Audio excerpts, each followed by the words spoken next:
23장부터 25장까지는 이스라엘의 일곱 절기에 대해서 설명을 하고 있습니다.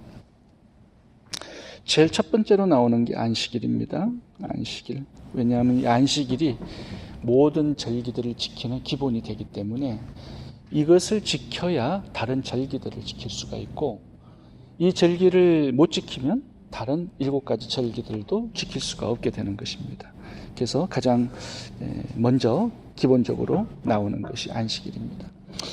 이 안식일에는 하나님께서 주시는 특별한 명령이 하나 따라 붙습니다. 그것이 3절.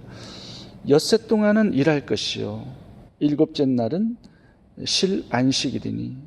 이 전제 조건이 뭐냐 하면 엿새 동안 일을 열심히 하는 것입니다. 이것이 안식일을 지키는 기본이에요. 다시 말하면 이 6일 동안 열심히 일하지 못하면 안식일을 지킬 수가 없습니다.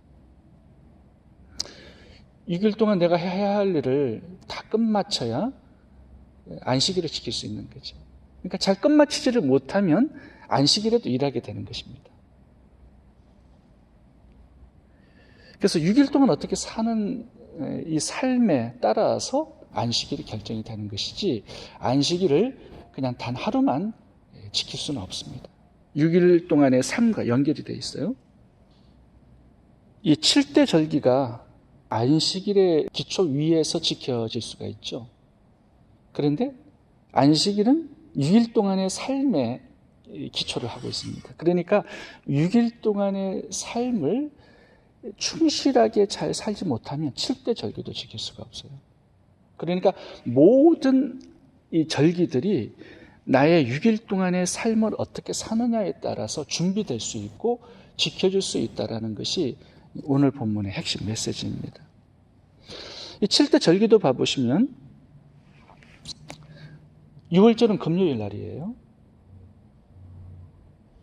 무교절은 그 다음 날부터, 토요일부터 지켜야 돼요. 오늘 본문에 나오는 이제 6월절 무교절도 6일 동안의 삶에서 어떻게 살았느냐에 따라서 지켜줄 수 있는 것이죠. 여기에서 일을 다 끝마치지 못하면 2월절과 무교절도 지키기가 어렵습니다. 그날에도 또 밀린 일들을 해야 되기 때문에 그런 것이죠. 그래서 6일 동안의 삶이 상당히 중요합니다. 이 하나님의 예배를 드리는 데 있어서. 그래서 본문은 힘써서 일하라. 열심히 부지런히 일하라. 너가 안식일을 지키기 위해서 모든 일을 다 끝마쳐라. 이렇게 말씀을 하고 있는 것이죠. 민수기 15장에 보면 안식일에 나무를 하러 갔다가 붙잡혀서 돌에 맞아서 죽는 사람의 이야기가 나옵니다. 그러면 왜 그 사람이 안식일에 나무를 하러 갔을까요? 나무가 없는 거예요. 자, 부지런히 6일 동안에 나무를 해놨다면 안식일에는 나무를 하지 않아도 되었을 거거든요. 그러니까 예배를 하러 갔을 겁니다. 그런데 이 사람은 자기 일을 잘하지 못한 것이죠. 6일 동안에. 마찬가지로 오늘날도요.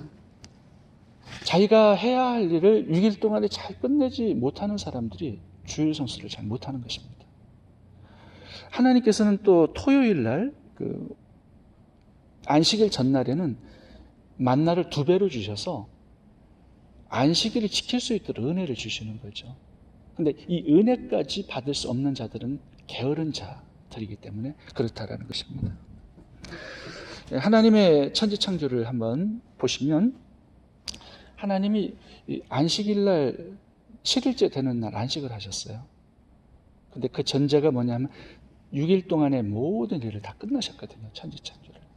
그러니까 하나님께서 본을 보여주신 게 뭐냐면 하나님 자기 자신의 일을 다 끝마쳤기 때문에 안식한 것처럼 우리도 열심히 6일 동안의 일을 잘 끝내므로 안식일을 지키게 된다는 것입니다. 이걸 좀 더 확대 해석하면은 이 지상에서 열심히 하나님께서 맡겨주신 일들을 잘 감당한 사람만이 천국의 안식을 누릴 수 있다는 그런 영적인 의미를 저희들이 한번 생각해 볼 필요가 있는 것입니다.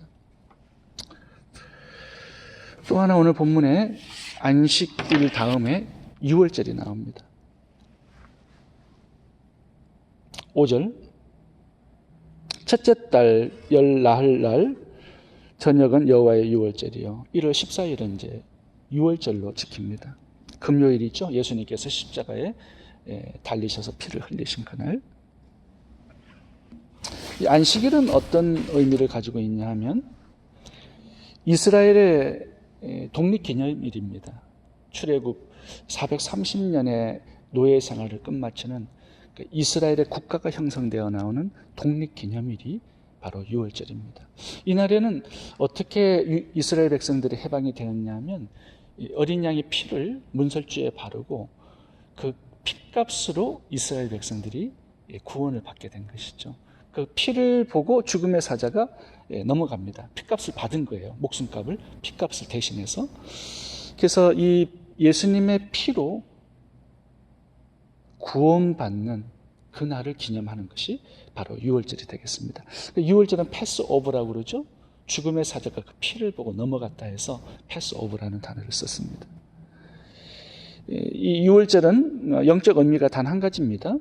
이스라엘 백성들이 어린 양의 피를 발라서 구원을 받은 것처럼 우리도 오직 예수 그리스도의 피를 통해서만 구원을 받을 수 있다라는 그런 의미입니다.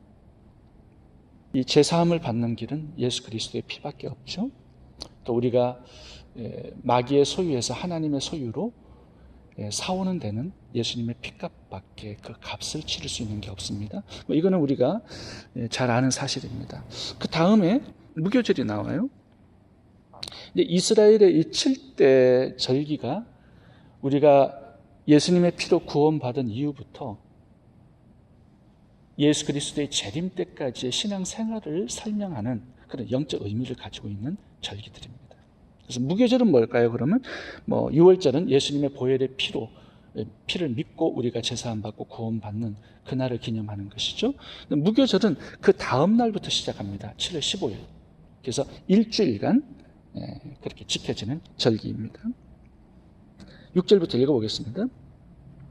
이달 15째 날은 여호와의 무교절이니 이래 동안 너희는 무교봉을 먹을 것이요 그 첫날에는 너희가 성회로 모이고 아무 노동도 하지 말며 너희는 이래 동안 여호와께 화제를 드릴 것이요 일곱째 날에도 성회로 모이고 아무 노동도 하지 말지니라. 이 무교절 날의 특징은 뭐냐 하면 무교병을 먹는 것입니다. 무교먹은 누룩이 없는 떡을 무교병이라고 그러죠. 유월절의 의미가 장자재앙에서 구원을 기념하는 절기라면 무교절은 뭐냐 하면 애굽에서의 탈출을 기념하는 절기라는 점에서 구별이 됩니다.